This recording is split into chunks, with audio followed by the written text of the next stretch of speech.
Hey everybody, what's going on? Thank y'all for checking out this video. I really appreciate it. As you can tell from the title, this is part 3 of my coangler series that I'm doing. If you've missed part 2 and part 1, be sure you find them on my channel. You can watch them.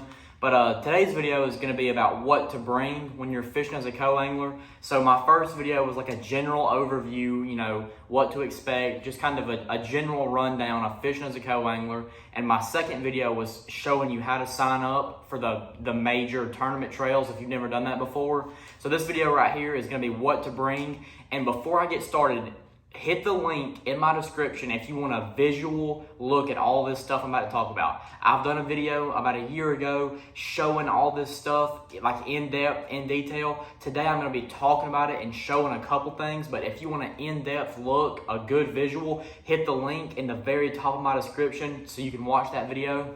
But to go ahead and get into this one, what to bring, this is going to be, what to bring on the boat, what to bring with you to the tournament, just what all you need to have with you when you travel to the tournament is going to be on my list. And if there's anything that you think I forgot or any questions you may have, please drop them in the comments, because I may have forgot something and there may be something that you're not sure about. Just go ahead and drop a question. I'll try to get back and get you a good answer soon. So number one, gas money for the boater. And this anywhere from $25 to $60 is kind of, it's very situational. If you don't go very far, $25 to $30. But if you run pretty far, you could give them $40, $50, $60. It's kind of up to you. You make your own judgment on that, but make sure you bring gas money for the boater. $25 to $60 I'd say would be good. And make sure you bring a life jacket. Some guys have a life jacket in their boat, but others don't. And if you're going to bring a life jacket, I say bring an old school one like this one right here. This is a true life jacket. And the reason I say this because I've heard a story of somebody that flew out of the boat, hit the water. Their inflatable life jacket didn't go off and it killed them, which is a very unfortunate situation. You don't want that to happen. So if you have a life jacket like this right here, make sure you bring that. And if you like to wear the inflatable when you're fishing, bring both of them. The inflatables aren't that big. You can bring both, but definitely if you're going to bring a life jacket, try to bring a real old school life jacket. And if you want to bring an inflatable, bring that too, but definitely make sure you have the old school life jacket. And then this right here, your snacks, food, water, any medicine you might need, sunscreen, sunglasses, gloves, a toboggan, your rain gear, cold weather stuff, warm weather stuff. You might want to bring some hot hands. Just this right here is kind of the weather and necessities, I guess, food, water, medicine. You want to have sun protection. You want to be protected from the elements, cold, rain, hot, just all that stuff. Make sure you got that. You might want to bring a face mask, like a buff, that protects you from the sun, and it might protect you from COVID too. Some tournaments are kind of strict still on wearing a mask, so you might want to bring a sun mask, that covers your nose and mouth and all that stuff. So like I said, that's kind of the essentials. And also, I made a little side note, if you have any medical issues or handicaps, make sure you let your partner know. Even if you have asthma, maybe you're prone to seizures, maybe you're anemic, maybe you have just anything, just whatever, medical issues or handicaps you may have, let your boater know, because, if something were to happen, he needs to be aware, of what's going on. That way, if something does happen, he can maybe let the paramedics know, let somebody know that can get you help rather than trying to figure it out in the moment. So if your boater has a little bit of an understanding on any outstanding medical issues you have, it could save your life and save a lot of trouble and a lot of issues. So like I said, if you have any issues, anything that you want him to be aware of, just make sure you tell him. That way y'all are on the same page and kind of know what's going on for the day. And so that's kind of your necessities, kind of your boring stuff, I guess you would say. But the fishing side of it, you want to bring 5 to 7 setups, 5 to 7 rod and reels. I would say 2 spinning rods, depending on the lake. So I'm not going to go in detail like, okay, you need to bring 5 crankbaits, 7 chatterbaits, 10 this, 10 that. I'm not going to go in detail on this one, I do have a video, like I said, in my link in the description. You can click on that and kind of see what I bring, but I'm just going to be going over the basic stuff, because if you're watching this video in California and you fish Clear Lake and I fish Lake Lanier, that's two completely different things. So I'm not going to tell you what baits and worms and all that to bring, but just kind of your main tackle, your main storage. So 5 to 7 rods, you make the call on that. And I would say 2 spinning rods depending on the lake. But like I said, if you're at Lake Okeechobee, you probably don't need 2 spinning rods. But if you're up at Lake St. Clair fishing for smallmouth, you might need 4 spinning rods. So it's all really situational, but I would say at least 2 spinning rods and 4 to 5 bait casters, and always bring 1 braid rod just in case, or you can have a reel that's got some braid on it, because you never know. Like I said, you could be at Lake Lanier thinking you're going to be fishing for spotted bass in 50 foot of water, but next thing you know, you're up shallow fishing buckbrush, flipping heavy cover. I mean, I know it sounds bizarre, but I mean, you never know what can happen. So I would always say make sure you bring a braid rod, or at least a reel that has got braided line on it, and a tackle bag, like, a Cabela's bag, a Bass Pro, and a Plano bag. And by saying that, this right here is what I mean. This right here is a tackle bag. This fits 3,600 size boxes. It'll fit 4 of them. And, it's got all kind of compartments, all that kind of good stuff. And like I said, I have another video that goes in detail, but that's the tackle bag that I'm talking about. And soft plastic storage bag, like a Plano mesh roll-up bag or a Bass Mafia money bag. You can bring a Walmart bag. I don't put my soft plastics in this right here too. I have a separate bag that I bring, and it's something similar to this right here. This is a Plano roll-up bag. You can see it's, I don't know how long it is, 18 inches long maybe. That's what it looks like, but it does this right here. It's got Velcro, and it's got 6 different pouches. I hope y'all can see that. And you can put Senkos, trick worms, creature baits, swim baits, whatever you want to. You can kind of be organized, and it rolls up pretty nice and neat. So, that's a really good thing to have. And like I said, check out my other video for a more in detail look at that. And then you want to bring, scissors, pliers, your G-Juice, live well additive, your coal tag, your coal beam, some cutters. You might want to bring some markers, like for dye. Like, you might not want to bring a bottle of dye, because if you spilt a bottle of chartreuse dye in a stranger's boat, that's kind of going to make for a long day. So bringing the dye pins is always just a good way to go, especially fishing as a coangler. And, bring some extra fishing line, just maybe you need some leader line. You just bring 1 spool of line that you can have as a backup. A mini tape measure, and this is for a ruler. One time I fished a tournament and my boater did not have a measuring board in the boat, so you can get this bad boy right here from hardware store, Walmart, wherever.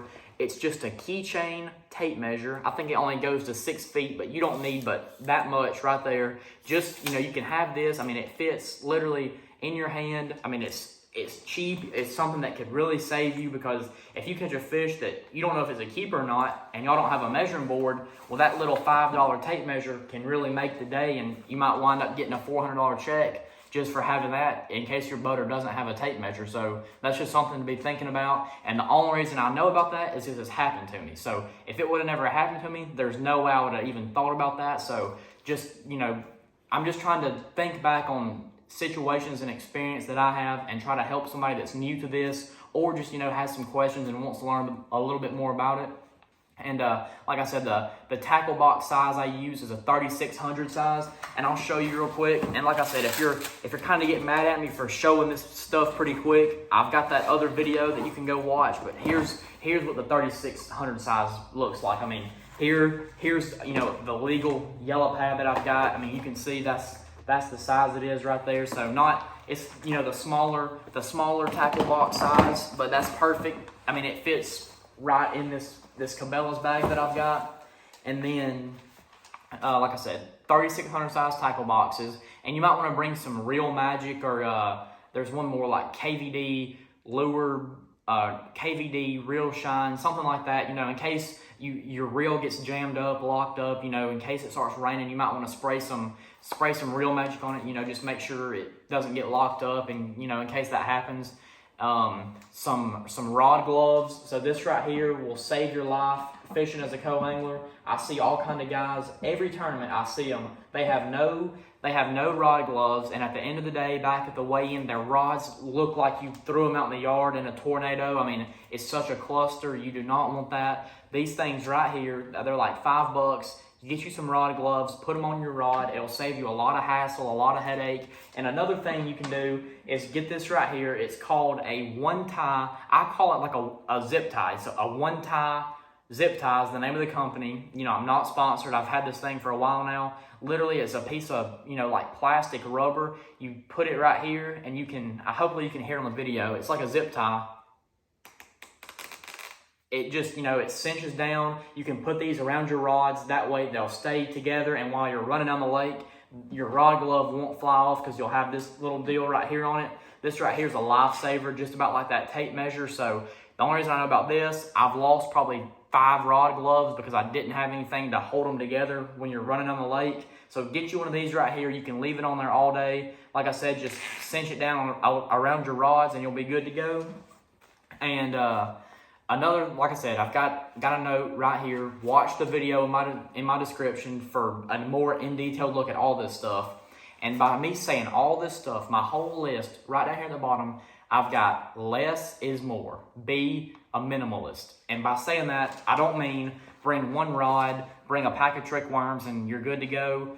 But I'm also saying that at the same time, if that makes sense. So basically, you don't want to be the guy that's got the whole kitchen, got the kitchen sink, you got everything you own. You don't want to be lugging that around. You know, it adds a lot of weight. It's just going to be a headache for you. It's going to make your boater kind of upset if you start bringing a whole bunch of crap in the boat. Just bring what you think you're going to be fishing with. Bring stuff you have confidence in. If you don't have confidence in an Alabama rig and a 10XD, don't bring them. Just bring stuff that you have confidence in, and I promise you, you'll do so much better.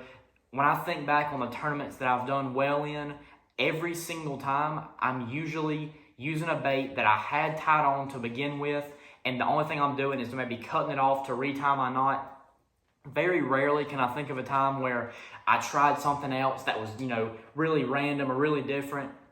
I can't think of a time where I tied on a crazy bait in the tournament and caught fish on it that helped. You know, most of the time, get you a game plan in your head before the tournament. Stick with that, and 9 times out of 10, you're going to do so much better just sticking with what you have confidence in, and, you know, baits that you believe in, than you will trying to do this or do that or do stuff that you hear about or see in tournaments. Just stick with what you know, and I promise you'll do so much better. So by saying all this stuff, like I said, less is more. Try to be a minimalist. You know, just bring what you know you'll need, and I promise it'll make the day a whole lot better.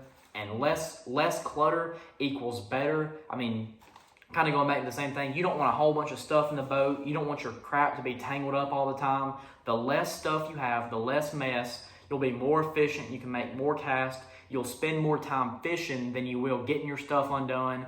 You don't want to be tying stuff on every 20 minutes. Just the more organized and the less mess you have, the better the day is going to go.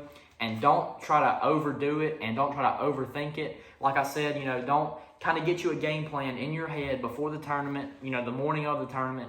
Just kind of stick with your game plan. And obviously, you know, you don't want to have a one-track mind, you know, that's not what I'm saying, but kind of get you a general game plan. You kind of know what time of the year it is. You know what the fish are going to be doing. And if not, you know, you can figure that out throughout the day. And as you learn stuff, use baits that you have confidence in. And like I said, if this is your first tournament ever, and the only thing that you have confidence in is a spinnerbait and a trick worm Cinco on a Texas rig, that's perfect. That's completely fine. You don't have to know every technique. The main thing is, especially if it's your first tournament, you're here to learn. You want to, you know, have a better knowledge, better understanding. So just kind of go out there, fish to learn. Don't fish to win. Don't fish to win money. Just go out there, be a minimalist, bring what you need, you know, everything you need, but nothing more. Try not to get too extravagant. Don't try to bring all this crazy stuff. Just, you know, like I said, less is more. And I know I listed off a million things in this video, and that's just to get you thinking. I'm not saying you have to have every single one of these and go on a list and check it. I'm just trying to put ideas in your head, you know, get you thinking about stuff. But like I said, hit the link in my description. Go watch that video. I give you a more in-detailed look at all this stuff. But, as you know, just just bring what you would when you're going to fish with a buddy. Just, try to think of everything you'll use, and if you're not going to use it, don't bring it. It makes the day a whole lot better. You'll have a whole lot more fun. It's just the less headache on you, the more time you can fish, the more fun you'll have, and the better the day will be in the end. And so far, that's all I've got on my list. I wrote a full page on this, and like I said, if there's anything that you think I forgot, or you have any other questions, even if it's not, you could ask me a question about whatever, but any co-angler questions, drop them down below. And I'm really glad you found this video. If you're a subscriber, I really appreciate it. And if you haven't subscribed yet, make sure you hit that red button. I'm always making videos. I fish as a co-angler. I fish, in the front of the boat a lot, but I still fish co-angler tournaments. So just, if you want to learn some more, go back and watch some of my previous videos. And like I said, hit subscribe so you can see future videos. But just drop any questions in the comments. Hit a like. It's December the 30th right now. You're going to be watching this on the last day of the year. So thank y'all for all the support this year. I really appreciate it. I'm excited for next year. I'm excited to get tournaments back going. I'm ready to be a boat captain again. I'm ready to be fishing again. My first big tournament's the Bassmaster Open down in Florida, so I'm really looking forward to that. And like I said, this is my co-angler series. This is part 3, and I'm going to have a part 4 coming out soon. So make sure you're on the lookout for that. And a Happy New Year, and thank y'all for watching.